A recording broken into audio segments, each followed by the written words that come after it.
that are interesting. This one here I was just talking about, it came up.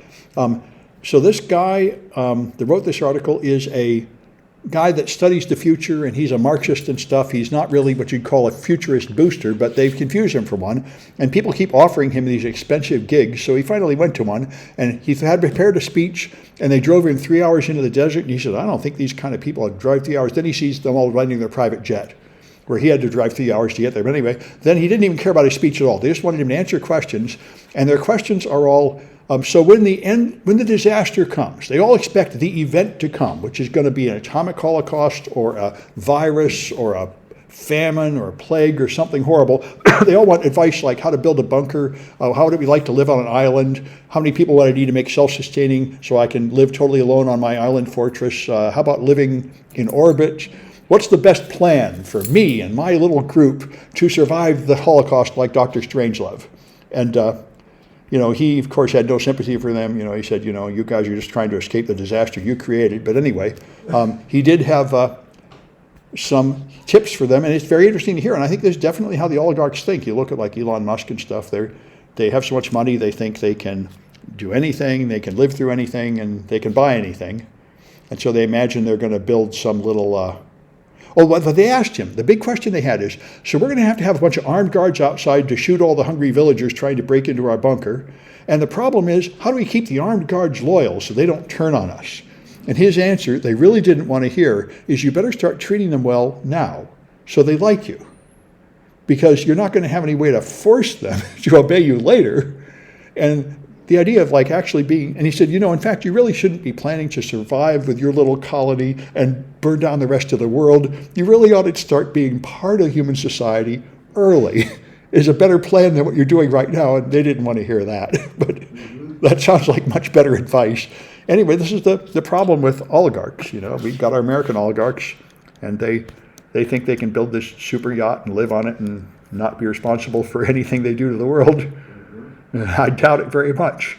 Anyway, so Trump got this judge that ruled that he can have a special master, and even ruled before she even heard the arguments on the other side. She decided to just do whatever Trump said, and I wondered about that. I heard some news reports that made it sound okay, but this one kind of explains what's going on. She is one of the appointments that Trump made towards the end. She's in the Federalist Society. She is rated not qualified by the Bar Association, as most of them were. And previous conservative presidents like Bush and the Reagans would appoint people that were conservative, but they were in fact qualified. And now they've taken the mask off, and they're just appointing party functionaries to sit there to do his bidding.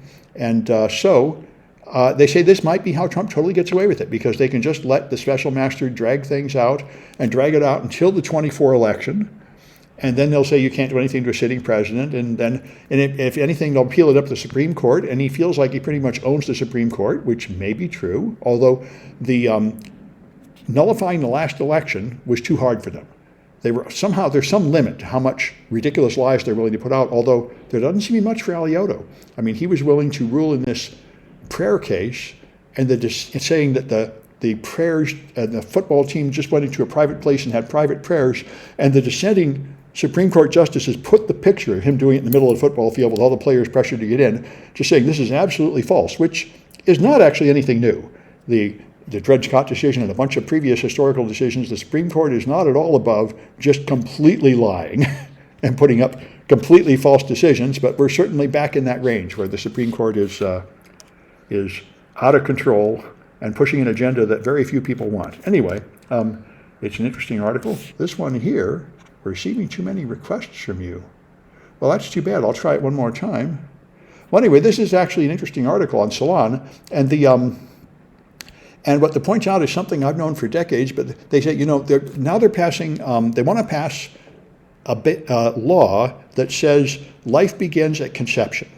And as soon as the sperm and the egg unite, you are a living American citizen with all these rights. And they're pointing out that 70% of embryos do not ever come to birth. Most of them are spontaneously rejected by the body, in the body of the woman in the first few weeks, because our reproduction system is just really, really sloppy. A bunch of the eggs are defective. They don't have all the chromosomes.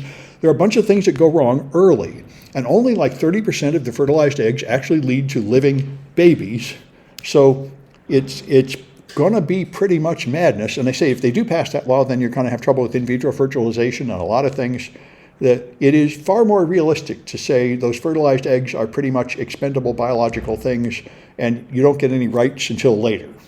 Like I say, this is what the Chief Justice, was it Rehnquist on the Supreme Court, said. He said, don't just tear down Roe, just make small adjustments, like move from 20 weeks to 16 weeks or something. That's something that wouldn't ruin the world, wouldn't drive everybody nuts. I mean, you can argue about where's this magic point where you move from a ball of cells to actually having some rights.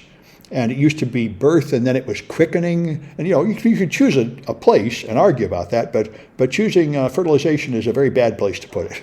Anyway, so this is pretty amazing. They did a blood test, and to detect Alzheimer's disease, all the treatments for Alzheimer's disease are worthless, because by the time you can diagnose it, it's already too far progressed to reverse, apparently. But they've now found a blood test which looks for the proteins that are involved in forming the plaques in your brain. And they find them 17 years before people develop symptomatic Alzheimer's. So that's a very good start. I mean, this is, of course, a brand new finding, and they've got to do much more research. But the point is this: if you could diagnose it in advance, maybe you could do something to prevent it, give you drugs or something like that. Most of Europe doesn't allow abortion beyond first trimester. Yeah, that's the thing. I mean, you could argue. You have some number of weeks, after which it's okay, and stuff like that. That's what we used to have. Can I use my reference for scholarship? Yeah, sure. Yeah, send an email to the class email address is probably the best thing to do. That way I won't miss it. Email sent to my official college email tends to get buried under spam. But sure. All right. Anyway, so I think that's enough news. Let me stop this recording.